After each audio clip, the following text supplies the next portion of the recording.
ہدف کیا ہے؟ ہدف کا کسی کو پتہ ہی نہیں ہے. کچھ نہ رستے کا پتہ ہم کو نہ منزل کی خبر, جا رہے ہیں جس طرف ہم کو لیے جاتا ہے دل. ہمارے شیخ حضرت مفتی رشید احمد صاحب رحمہ اللہ تعالی یہ شعر اللہ کی محبت میں پڑھا کرتے تھے. یہ کیا ہو گیا؟ ہمارے شیخ حضرت مفتی رشید احمد صاحب کسی ایک ٹاپک کو لے کے بیان شروع کرتے تھے بعض دفعہ, جیسے غیبت کے خلاف بیان کرنا ہے یا حسد کے خلاف بیان کرنا ہے. درمیان میں کہیں اللہ کی محبت کا ذرا سا تذکرہ آ جاتا نا تو ان کا پورا ٹاپک ہی چینج ہو جاتا تھا. پھر وہ اللہ کی محبت میں اشعار پڑھنا شروع, ایک دم ان کی جو کیفیات ہیں وہ نظر آتا تھا چینج ہو گئی ہیں. بس اللہ کا نام لینے میں, اللہ کی صفات بیان کرنے میں, اللہ کی محبت کی باتوں میں ان کو بہت مزہ آتا تھا, تو وہ ٹاپک ہی چینج ہو جاتا تھا ان کا. اس وقت یہ شعر پڑھتے تھے کہ ہماری منزل تو کچھ اور تھی, جو بیان ہم لے کے چلے تھے, لیکن دل ہمیں کہیں اور لے گیا ہے. ہمارے حضرت کے بھی عجیب ہی حالات تھے. بیان سے پہلے نا اتنی لمبی دعا کرتے تھے کہ ہم کہتے تھے, کیونکہ عصر سے مغرب تک بیان کا ٹائم ہوتا تھا, دور دور سے لوگ آتے تھے. ہمارے حضرت کا معمول نہیں تھا ہاتھ اٹھا کے دعا مانگنے کا. جب بھی کوئی دعا کا کہتا ہاتھ اٹھائے بغیر ہی اس کے لیے دعا کر دیتے تھے. اب ہمیں بھی چونکہ حضرت سے محبت ہے نا, تو ہمیں بھی دل ہمارا کہیں اور لے کے جا رہا ہے. جو اصل بیان کا ہدف تھا اس سے دل نے ہمیں کیا کر دیا ہے, ہٹا دیا ہے. تو وہ کیا کرتے تھے, عصر سے مغرب ٹائم ہے, دور دور سے لوگ بیان سننے آئے ہیں, تو بیان سے پہلے وہ دعا کرتے تھے ہاتھ اٹھا کے.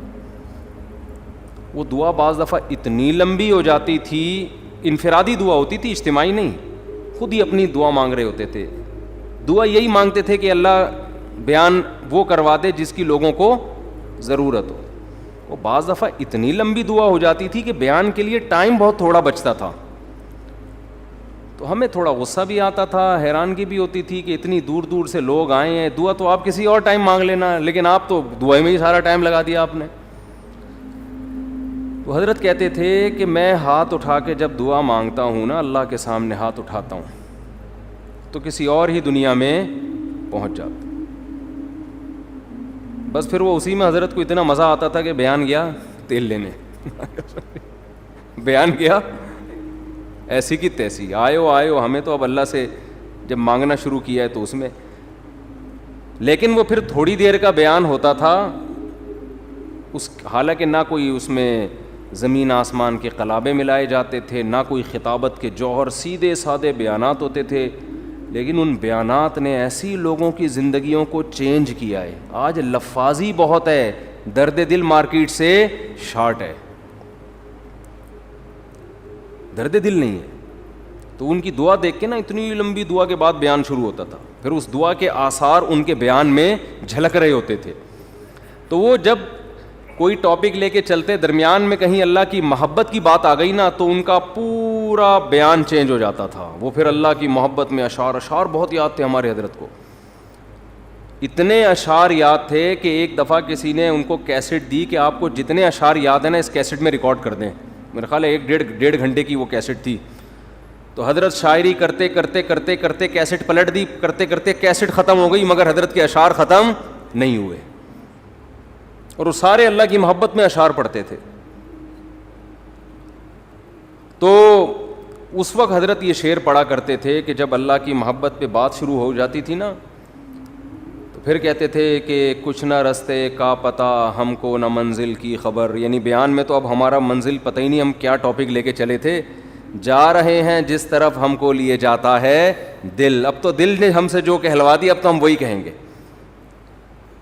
لیکن وہ تو اللہ کی محبت میں تھا نا, وہ تو وہاں تو ٹاپک سے ہٹ جانا ہی ٹاپک تھا. حضرت مفتی تقی عثمانی صاحب دامت برکاتہم کا شعر ہے نا کہ یہاں تو عین منزل ہے, وہ کیا ہے یار, تھکن سے چور ہو جانا. اللہ کی محبت کی جو راستہ ہے نا, اللہ کی محبت میں آپ جو راستہ طے کرتے ہو اللہ کو پار کرنے کے لیے, اللہ کو پانے کے لیے, اللہ کو حاصل کرنے کے لیے آپ جو راستہ طے کرتے ہو نا, اس طے کرنے میں تھک جانا یہی منزل ہے عاشق کے لیے. دیکھو آپ جب کسی ہدف پہ چلتے ہو, راستے میں تھک گئے آپ, تو منزل تک پہنچنا مشکل ہو گیا نا, تو وہ آپ کا سفر کیا ہو گیا؟ ضائع.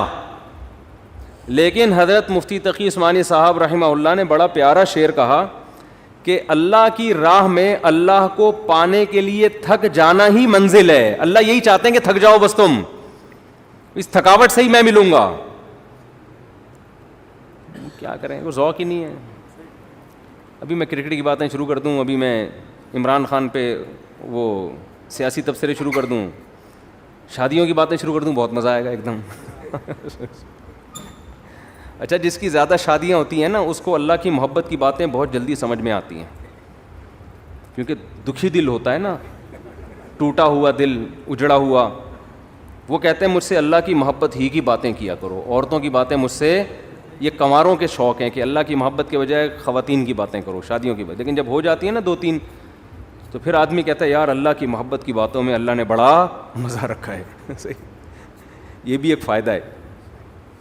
حضرت ایک اور شعر پڑھتے تھے, مجھے تو شاعری کا زیادہ ذوق نہیں ہے تو مجھے پورے شعر یاد نہیں رہے. وہ ایک اور شعر پڑھتے تھے, بس ایک بجلی سی پہلے کوندی, پھر آگے کی کچھ خبر نہیں ہے, مگر جو پہلو کو دیکھتا ہوں تو دل نہیں ہے جگر نہیں ہے.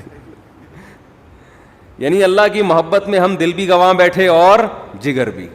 پہلو کو دیکھ رہے ہیں تو نہ دل نظر آ رہا ہے ہمیں, نہ جگر نظر آ رہا ہے. تو محبت کے اصول تو کچھ اور ہوتے ہیں نا, اس میں تھوڑی انسان پابند ہوتا ہے. آپ نے اپنی محبوبہ کو ٹائم دیا 10 منٹ کا ملاقات کا, تو ایسا تھوڑی ہوگا آپ اینڈ ٹائم پہ پہنچے, ٹھیک اسٹاپ واچ لگا کے 10 منٹ کی میٹنگ ہوئی, اچھا جی میٹنگ برخاست, ہمارا آپس کی میٹنگ 10 منٹ کی طے ہوئی تھی, چلتے ہیں, آپ اپنا خیال رکھیے گا, مجھے بھی, میرا بھی رکشا کھڑا ہوا انتظار کر رہا ہے. ایسے ہوتا ہے؟ وہاں تو ٹائم ویسٹنگ ہی کیا ہے, مطلوب ہے. وقت کا ضائع کرنا ہی عاشق کے لیے کہ بھائی ٹائم ویسٹ کرو, ہم آئے اس لیے ہیں. ہاں کوئی بزنس کی میٹنگ ہو رہی ہے یا کوئی اور کوئی کسی کو, اس میں آدمی ٹائم دیکھتا ہے, بھائی 10 منٹ 15 منٹ ہو گئے بس, اب جاؤ یار, اپنا دماغ کیوں کھا رہے ہو ہمارا. وہ بار بار میں واقعہ سناتا ہوں نا حضرت موسیٰ علیہ السلام والا. موسیٰ علیہ الصلاۃ والسلام کی جب اللہ سے کلام ہوا, اس واقعے سے میں ایک سبق دلاؤں گا آپ کو. بہت سے لوگ کہتے ہیں ہم جب ذکر کرتے ہیں تو ذکر میں مزہ نہیں آتا.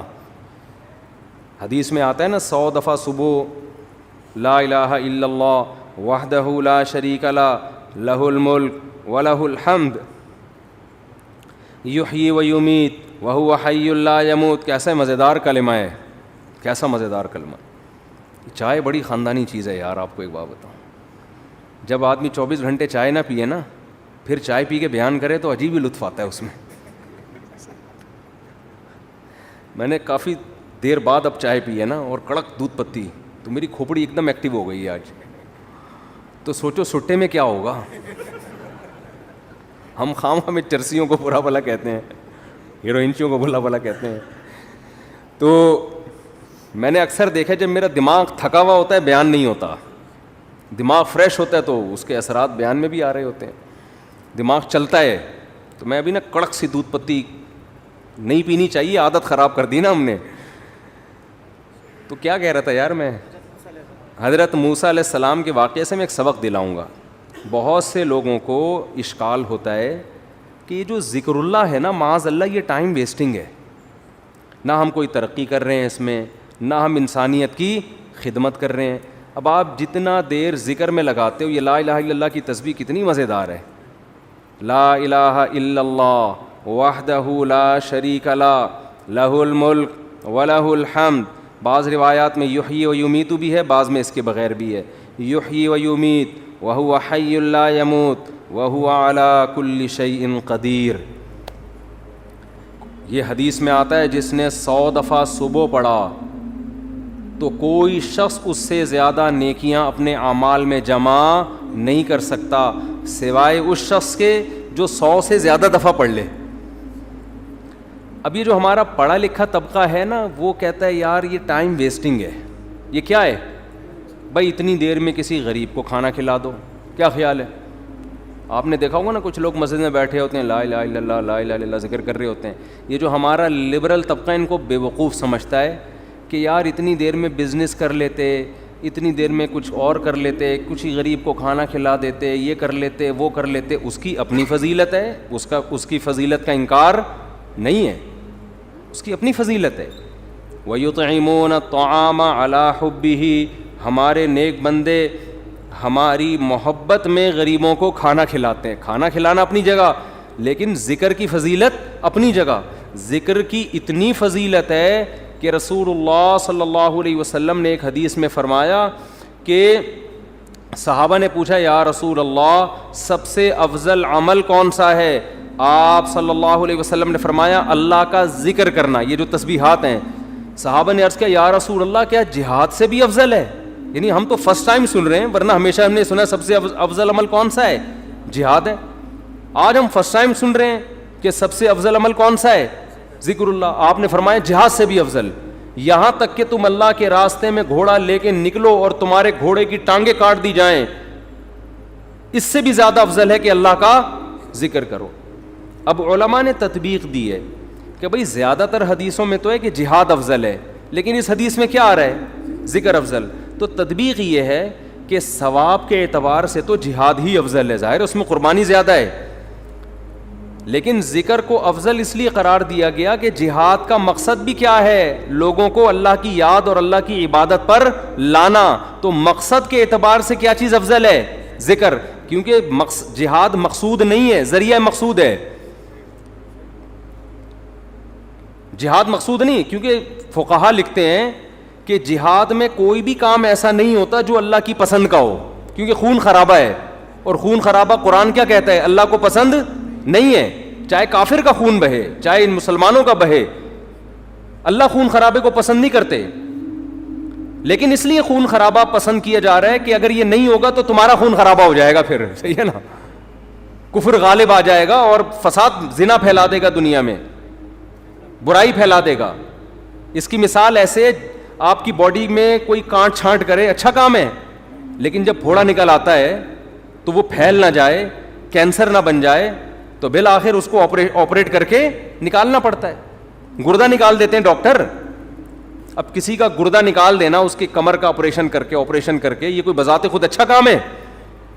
برا کام ہے. لیکن بھائی وہ مجبوراً اس لیے کرنا پڑ رہا ہے کہ یہ گردے میں کینسر کی رسولی بن گئی ہے, یہ نہیں کاٹا تو دوسرا بھی خراب ہو جائے گا.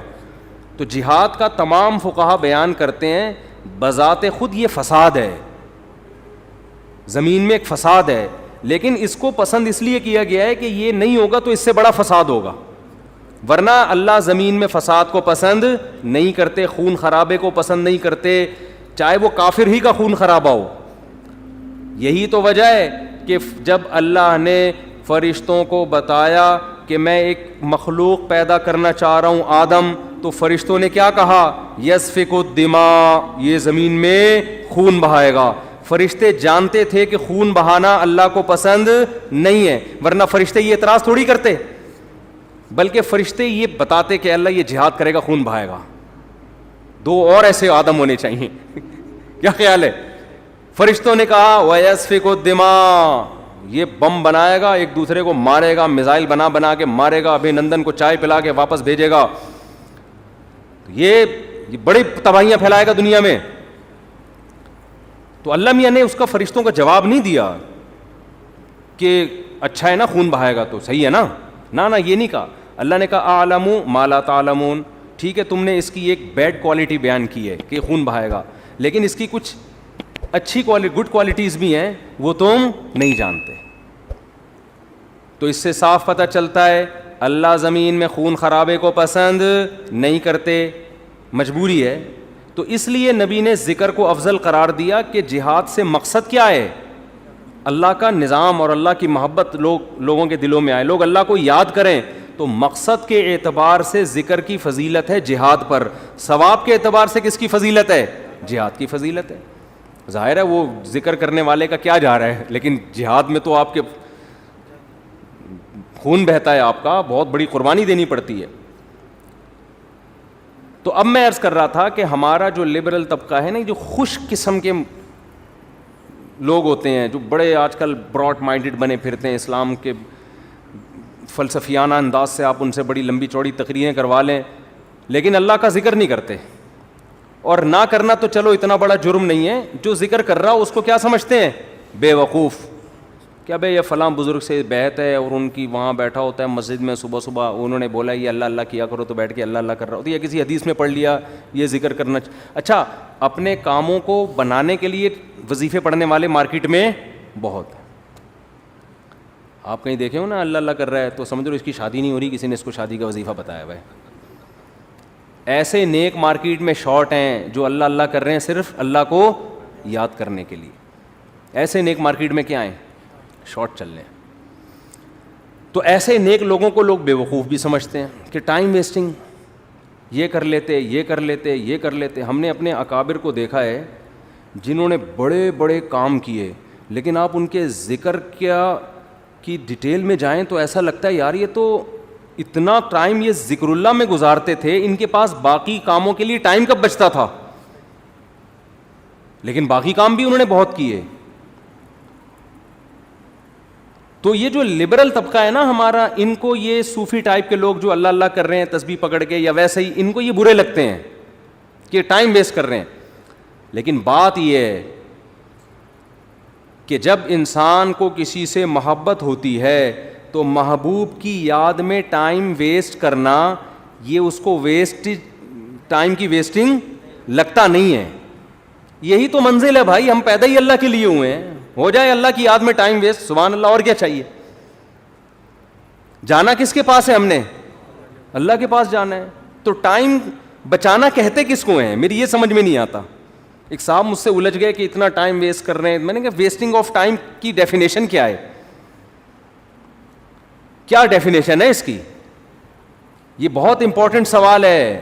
دیکھو گورے کا معیار الگ ہے ٹائم ویسٹ کرنے کے بارے میں, مسلمان کا معیار الگ ہونا چاہیے. جب آپ منزل متعین کر لیتے ہیں نا تو اس منزل کی طرف جو بھی راستہ آپ کو لے کے جائے گا اس میں ٹائم کھپانا ٹائم ویسٹنگ نہیں ہے. اور جو کام آپ کو اس منزل سے ہٹا رہا ہے چاہے دیکھنے میں وہ کتنا قیمتی کام لگے, لیکن اسلام اس کو ٹائم ویسٹنگ کہتا ہے. مثال وہی میں ڈاکٹر اور باکسر والی لے آتا ہوں. آپ کا ہدف تھا ڈاکٹر بننا, صبح شام آپ کیا کر رہے ہو؟ باکسنگ سیکھ رہے ہو. اب باکسر تو کہے گا زبردست یار یہ آدمی ٹائم کا بڑا پابند ہے, ٹھیک صبح 8 بجے آ کے مکے لگاتا ہے, پھر جا کے ناشتہ کرتا ہے, پھر تھوڑا آرام کرتا ہے, اس کے بعد پھر دوپہر ٹائم. تو دیکھنے میں تو لگ رہا ہے کہ یہ ٹائم ویسٹ نہیں کر رہا, لیکن جس آدمی کو پتا ہو کہ آپ کا ہدف ڈاکٹر بننا ہے وہ کہے گا یہ ٹوٹلی ٹائم آپ کا کیا ہو رہا ہے؟ ویسٹ. ٹوٹلی, اس کا کچھ بھی فائدہ نہیں ہے فیوچر میں. آپ میرے پاس لوگ آتے ہیں 40 سال کے 45 سال کے کہ ہم عالم بننا چاہتے ہیں, مدرسے میں داخلہ لے کے ہم کیا بننا چاہتے ہیں؟ عالم.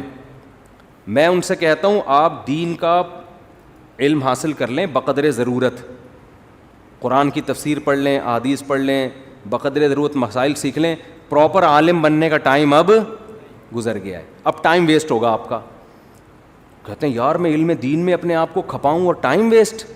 میں کہتا ہوں بھائی بات یہ ہے کہ جتنی 8 سال آپ کو محنت کرنی پڑے گی نا اس کا آؤٹ پٹ اتنا اب نہیں نکلے گا. اس کی وجہ اس سے زیادہ آپ کسی اور کام میں اپنی صلاحیتیں کھپا سکتے ہو, اس کا آؤٹ پٹ زیادہ اچھا ہوگا. جیسے کوئی آدمی 50 سال میں میڈیکل کالج میں ایڈمیشن کے لیے جائے, ابے تو 4 سال وہاں لگائے گا, 2 سال پھر ہاؤس جاب ہوگی, اس کے بعد تجھے ایکسپیرینس چاہیے نا. ایکسپیرینس کے لیے 15 20 30 سال کے بعد جا کے انسان ڈاکٹر بنتا ہے, جو لوگ کہتے ہیں ہاں یہ اب کیا ہے اسپیشلسٹ ہے یا واقعی ایک تجربے کار ڈاکٹر ہے. تو اس وقت ہے تو آپ کا انا للہ ہو چکا ہوگا, یا آپ اتنے بوڑھے ہو چکے ہوگے کہ کام کرنے کا ٹائم ہی نہیں ملے گا. آج جو علماء آپ کو کام کرتے نظر آ رہے ہیں نا یہ وہ تھے جو 18 سال کی عمر میں فارغ ہو چکے تھے, پھر انہوں نے تدریس کی. میں اپنی مثال دے دیتا ہوں آپ کو, شو مارنے کے لیے نہیں, کیونکہ یوٹیوب پہ نا میرے بارے میں بہت سا لوگوں نے اوٹ پٹانگ چیزیں بھی شائع کی ہوئی ہیں کہ یہ لطیفوں کے علاوہ اس بیچارے کو کچھ نہیں آتا, اس کے بیان میں حوالے نہیں ہوتے. تو شو مارنے کے لیے نہیں, انسان جب کوئی کام کر رہا ہوتا ہے تو اپنا انٹروڈکشن تو کروا دیتا ہے نا. آپ کسی ڈاکٹر کے پاس جاتے ہیں کہ میں اپنا کڈنی کا علاج کرنا چاہتا ہوں آپ سے, آپ کڈنی کے اسپیشلسٹ ہیں, تو ڈاکٹر کی ذمہ داری ہے نا کہ وہ ثابت کرے کہ ہاں جی میں کڈنی کا اسپیشلسٹ. آپ اس سے پوچھ رہے ہیں کہ آپ کڈنی کے اسپیشلسٹ ہیں, میں آپ سے علاج کروں گا, تو آپ کے پاس کیا دلیل ہے؟ ڈاکٹر تواضع میں, ارے ہم تو خادم, ہم کہاں میں کیا کڈنی کا پتہ, ہم تو جاہل ہیں. تواضع میں آ گیا نا ڈاکٹر, ارے کڈنی کیا ہوتا ہے, مجھے تو یہی نہیں پتا کڈنی کی اسپیلنگ کیا ہے, میں کوئی سڈنی سے تھوڑی آیا ہوں جو مجھے کڈنی کا پتا ہو. تو ایسے موقع پہ اپنی جو کوالیفیکیشن ہے یا جو بھی آپ کے اندر ایبلٹی ہے اس کو شو کرنا یہ کوئی تواضع کے خلاف نہیں ہے. ہاں اس میں نہیں کہتا کہ میں عالم ہوں, لیکن میں عام لوگوں سے کہتا ہوں کہ بھائی ٹوٹا پھوٹا آپ سے زیادہ اللہ نے علم دے دیا, باقی بڑے بڑے علماء کے مقابلے میں تو ہم. ایک صاحب نے مجھے کہا نا کہ آپ اگر عالم ہیں, آپ کو قرآن و حدیث اگر آتا ہے تو امام ابو حنیفہ کی تقلید کیوں کرتے ہو آپ؟ پھر آپ کو تو خود آتا ہے قرآن و سنت, اور اگر آپ کو نہیں آتا تو آپ جاہل ہو, پھر بیان کیوں کر رہے ہو لوگوں میں؟ سمجھ میں نہیں آئی بات. نے کہا کہ ہم آپ کے مقابلے میں جاہل نہیں ہیں, آپ کے مقابلے میں عالم ہیں, ابو حنیفہ کے مقابلے میں جاہل ہیں. صحیح ہے نا؟ قرآن حدیث ہمیں آتا ہے, اتنا نہیں جتنا امام ابو حنیفہ کو آتا تھا, لیکن اس سے زیادہ آتا ہے جتنا آپ کو آتا ہے. ان صاحب سے میں نے کہا تو بلکہ موسیٰ کو جب بھیجا نا اللہ نے فرعون کے پاس, تو موسیٰ علیہ السلام کہیں گے اللہ نہ بھیج, یہیں کوہ طور پہ ہی مجھے بٹھا لے. وہ تو اللہ نے آرڈر دے دیا تھا فرعون کے پاس جاؤ, تو چلے گئے, ورنہ دل موسیٰ علیہ السلام کا جانے کا نہیں چاہ رہا تھا. بس یہی دل چاہ رہا تھا اللہ سے ہی ہم کلام ہوتا رہوں, میں اللہ سے ہی باتیں کرتا رہوں. تو قال ہی عصایا, اب وہاں کوئی لبرل بیٹھا ہوا ہے, سائنٹسٹ بیٹھا ہوا ہے, تو موسیٰ علیہ السلام پر اعتراض کر. موسیٰ علیہ السلام کیا کہہ رہے ہیں؟ ہی عصایا, یہ میری لاٹھی ہے, اتوکأ علیہا, اس پہ میں ٹیک بھی لگاتا ہوں, واہش بہا علی غنمی, درختوں کے پتے جھاڑ کر اپنی بکریوں کو پتے بھی کھلاتا ہوں, ولی فیہا مآرب اخری, اور اے اللہ بہت سارے اور بھی کام ہیں, پرمیشن دے تو پوری رپورٹ پیش کر دوں تیرے سامنے. سمجھتے ہو کہ نہیں سمجھتے؟ تو یہ ہے ذکر اللہ کا فلسفہ. اس لیے صبح و شام کچھ اللہ اللہ بھی ہمیں کرنا چاہیے. کوئی بات نہیں, ٹائم ویسٹ ہو رہا ہے, دل لگے نہ لگے, لا الہ الا اللہ, کوئی عبادت کے لائق نہیں ہے سوائے اللہ کے, لہ الملک وحدہ لا شریک لہ, اکیلا ہے, اس کے ساتھ کوئی شریک نہیں ہے, لہ الملک, اسی کے لیے بادشاہی ہے, ولہ الحمد, قابل تعریف صرف وہی ذات ہے, یحیی, جس کو چاہتا ہے زندگی دیتا ہے, مردوں کے زندہ پیدا کر دیتا ہے نا, انڈے سے چوزا نکال دیتا ہے, مردہ چیز تھی, ویمیت, جس کو چاہتا ہے موت دے دیتا ہے. مائیکل جیکسن نے پورا زور لگا دیا 100 سال زندہ رہنے کا, اللہ نے چاہا 50 سال کے بعد ڈاکٹروں کے پینل کے بیچ میں سویا ہے, صبح پولیس بھی اس کو نہیں اٹھا سکی. اتنے بڑے بڑے تصرفات کس نے اپنے ہاتھ میں رکھے ہیں؟ اللہ نے. کتنے میڈیکل سائنس نے ترقی کر لی, پھر بھی ڈاکٹر بھی مر جاتے ہیں, اور کوئی ضروری نہیں کہ پوری عمر 50 سال میں مر جاتے ہیں, 40 سال میں مر جاتے ہیں. ایسے تصرف والا جس کو چاہتا ہے زندگی دیتا ہے, جس کو چاہتا ہے موت دے, جب چاہتا ہے. وَهُوَ حَيٌّ لَا يَمُوتُ, خود زندہ رہتا ہے, لا يموت, اس پر کبھی موت نہیں آئے گی. وَهُوَ عَلَى كُلِّ شَيْءٍ قَدِيرٌ, اے اللہ ایک ایک جملے میں کیا تیری تعریف کروں, بس کمپلیٹ یہ ہے کہ عَلَى كُلِّ شَيْءٍ قدیر, جو چاہتا ہے کر گزرتا ہے. کتنا مزیدار کلمہ ہے یا نہیں ہے؟ تو 100 دفعہ پڑھ لو صبح. شیطان کیا کرے گا؟ یہاں دل نہیں لگ رہا, یہ بڑا پرابلم ہوتا ہے. شیطان کہتے ہیں تیرا دھیان نہیں بٹ رہا, مزہ نہیں آ رہا, چھوڑ دو مزے کو یار. ہم نے بڑے بزرگوں سے سنا ہے کہ اگر اللہ کے ذکر میں دل نہ لگ رہا ہو نا تو ٹینشن نہ لیا کرو, یہ سوچا کرو زبان تو اللہ کو یاد کر رہی ہے نا, یہ بھی بہت بڑی فضیلت ہے. زبان یاد کر رہی ہے کافی ہے, دل بھی انشاءاللہ ایک نہ ایک دن لگ جائے گا. نہ بھی لگے تو عین منزل ہے تھکن سے چور ہو جانا. کیا خیال ہے؟ نہ لگے دل یار. میں نے قصہ سنایا نا, ہمارے کلاس فیلو تھے مدرسے میں, وہ جیسے ہی نماز کے لیے کھڑے ہوتے نیند آ جاتی ان کو. وہ بیچارے بڑے بیزار کہ یار ویسے ٹھیک رہتا ہوں, نماز کے لیے کھڑے ہو تو سجدے میں جاتے ہم ان کو کونیاں مار کے اٹھاتے تھے نماز میں نا, اٹھ جا بھائی اگلا سجدہ آنے والا ہے.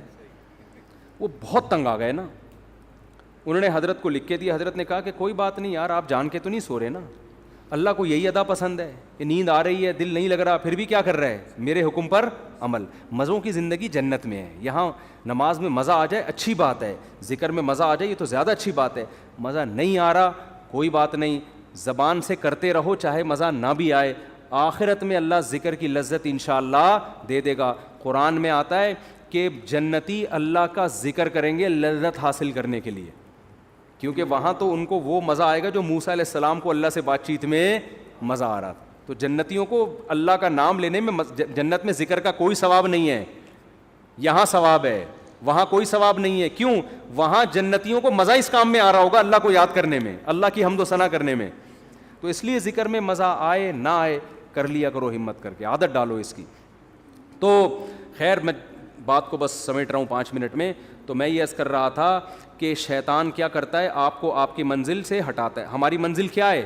جنت. تو ہم نے فوکس ان اعمال کو کرنا ہے جو ہمیں کہاں لے کے جاتے ہیں؟ جنت میں. اور وہ اعمال اللہ نے قرآن میں بیان کیے ہیں کہ زنا مت کرو, چوری مت کرو, سمجھ رہے ہو, جھوٹ مت بولو, پیسوں میں کرپشن.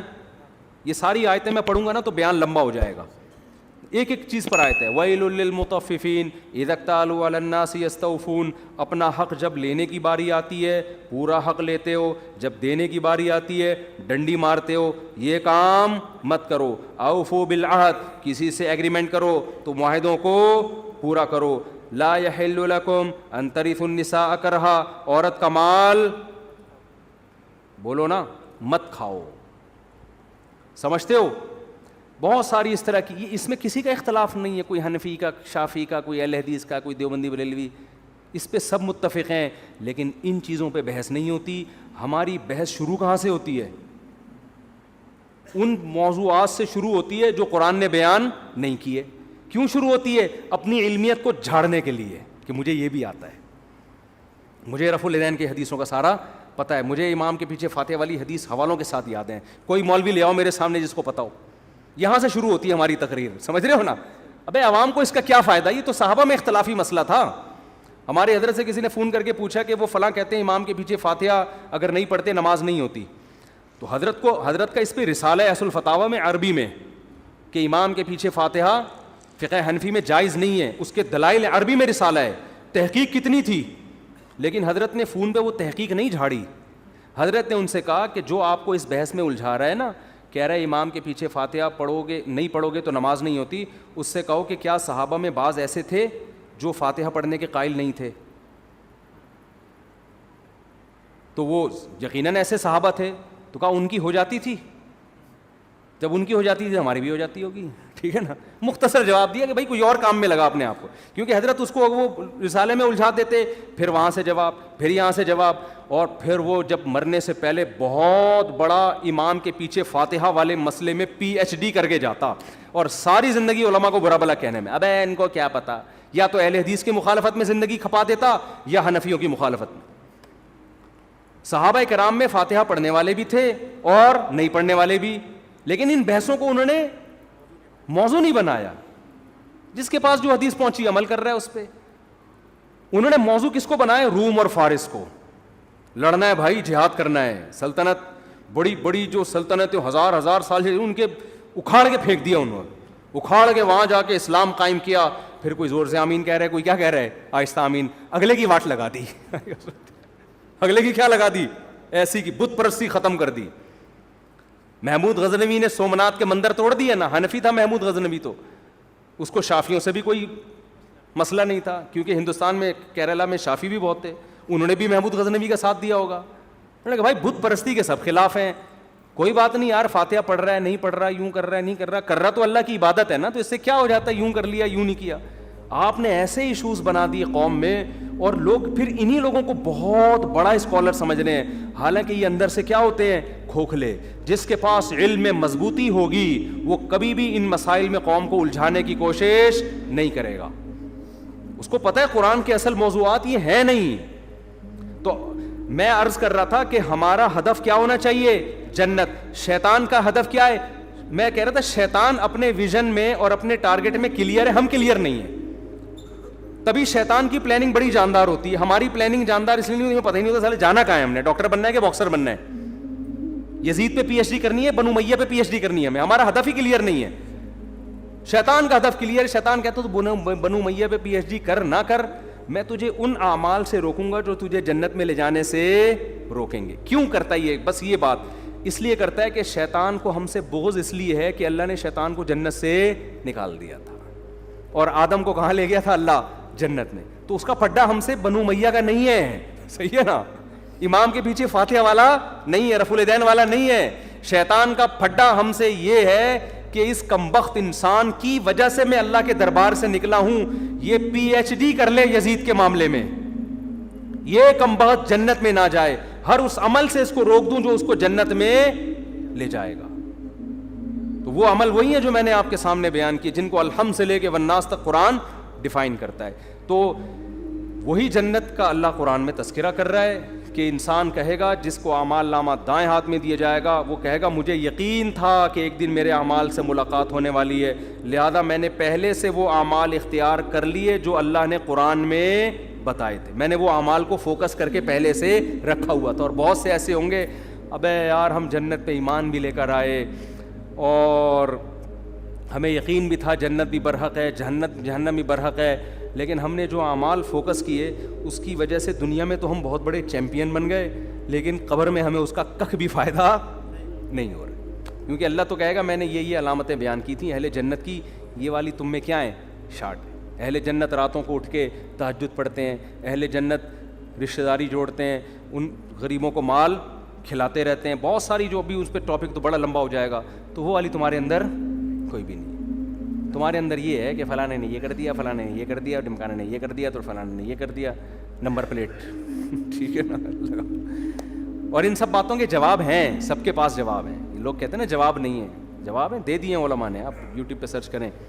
تو ہم چاہتے ہیں کہ ان چیزوں سے لوگ نکلیں, لوگ کسی اور چیز کو فوکس کریں. اور جب آپ میں ضد ختم ہو جائے گی نا, پھر دلیل سے جواب بھی آپ کو سمجھ میں آئے گا. ابھی تو ضد کا مسئلہ بنا ہوا ہے. جب انسان کسی چیز کو انا کا مسئلہ بنا لیتا ہے, آپ دلائل کے انبار لگا دیں, وہ کبھی بھی ان دلائل کو ماننے کے لیے تیار نہیں ہوتا, ایک نئی بحث چھڑتی ہے. ایسے موضوعات کو کیا ہوتا ہے, ٹھنڈا ہونے دو. جب نیوٹرل ہو جاتے ہیں نا لوگ, پھر آپ آرام سے ایک بات سمجھاتے ہو, لوگوں کی سمجھ میں وہ بات آتی ہے. ابھی تو انا کے مسئلے بنے ہوئے ہیں, یہ ابھی کس کی سمجھ میں آئے گا بھائی یہ. تو اللہ تعالیٰ سمجھنے کی عمل کی توفیق عطا